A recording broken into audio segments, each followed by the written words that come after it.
नमस्कार. बजेट महाराष्ट्राचे मध्ये मी विशाल पाटील आपल्या सगळ्यांचं स्वागत करतो आणि या घडीची सर्वात मोठी बातमी ती म्हणजे पंतप्रधान नरेंद्र मोदी यांनी 2047 पर्यंत भारताला विकसित राष्ट्र बनवण्याचा संकल्प केलेला आहे.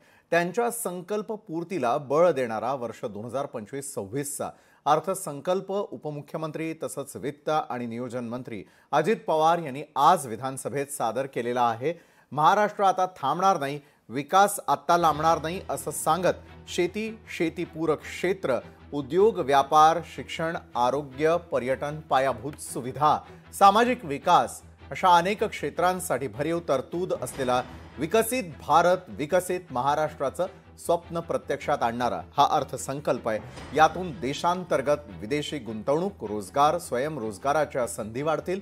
विधानसभा निवडणुकीत राज्यामधील मतदारांनी व्यक्त केलेला विश्वास सार्थ ठरवण्यामध्ये अर्थसंकल्प यशस्वी होईल असा विश्वास उपमुख्यमंत्री अजित पवारांनी त्यांचा 11वा अर्थसंकल्प विधानसभेत सादर करताना व्यक्त केलेला आहे.